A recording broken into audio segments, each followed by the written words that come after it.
Hello guys. അപ്പോൾ guys നമ്മൾ ഒത്തിരി നാളായി ഗായ്സ് ഇങ്ങനെ വലിയൊരു വ്ളോഗായിട്ട് വന്നിട്ട്. അപ്പോൾ ഒരു ഈവനിങ് വ്ളോഗ് എന്നൊക്കെ വേണമെങ്കിൽ പറയാം നമുക്ക്. അപ്പോൾ ഗായ്സ് നമ്മുടെ ഉത്സവവും സംഭവങ്ങളും ഒക്കെ അടുത്ത് വരുന്നുണ്ട്. അപ്പോഴത്തേക്ക് നമ്മുടെ വീടൊക്കെ ഒന്ന് ക്ലീൻ ചെയ്യണമെന്ന് വിചാരിക്കുന്നുണ്ടായിരുന്നു.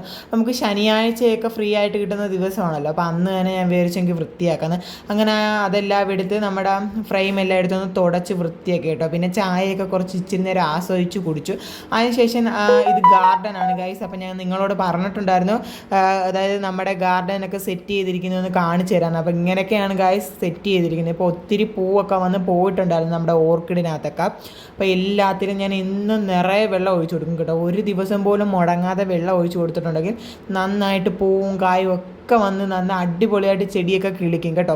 അതേപോലെ കൃഷി ആയാലും അതൊക്കെ തന്നെ. അതേപോലെ നമ്മുടെ പച്ചമുളക്, തക്കാളി, ഇതിനകത്തൊക്കെ വെള്ള പുഴുക്കൾ കയറി കഴിഞ്ഞാൽ നമുക്ക് മറ്റേ വെളുത്തുള്ളിയും ആര്യവേപ്പും കൂടെ അരച്ചിട്ട് സ്പ്രേ ചെയ്താൽ മതി. അതെല്ലാം പോകും കേട്ടോ. നമ്മുടെ വീട്ടിൽ നന്നായിട്ട് തക്കാളിയും സംഭവങ്ങളും ഒക്കെ പിടിച്ചിട്ടുണ്ട്. ഇത് വെള്ളം ഒഴിച്ചതിന് ശേഷം ഞാൻ ചെറുതായിട്ട് ഇങ്ങനെ ഒന്ന് എടുത്തതാണ്. അടിപൊളി കടലാസ് ചെടിയൊക്കെ ആണെങ്കിൽ ഇപ്പോൾ ഈ വെയിലത്ത് വെച്ച് അടിപൊളിയായിട്ട് കിളിക്കും. ഇത് ഞാൻ കുറച്ച് കാലമേ ആയിട്ടുള്ളൂ ഗായ്സ്. അത് പൊങ്ങി നല്ല വട്ടത്തിൽ കിളിച്ച് വരുന്ന കാണാൻ തന്നെ നല്ല അടിപൊളി ഭംഗിയാണ്. പിന്നെ ഞാൻ കോഴിവാലൻ അങ്ങനെ സംഭവങ്ങളൊക്കെ ഒത്തിരി ഉള്ള ചെടികളുണ്ടായിരുന്നു. അതിനകത്ത് എല്ലാം വെള്ളം ഒഴിച്ചു. നമ്മുടെ ശനിയാഴ്ചകളിലെന്നല്ല എല്ലാ ദിവസവും ഞാൻ വൈകിട്ട് ഇതേപോലെ വെള്ളം ഒഴിക്കാറുണ്ട്. അപ്പോൾ ഇതാണ് ഗൈസ് വൈകിട്ട്. അപ്പോൾ ഈ വീഡിയോ ഇഷ്ടപ്പെട്ട ലൈക്ക് ചെയ്യുക, കമൻറ്റ്, സബ്സ്ക്രൈബ്.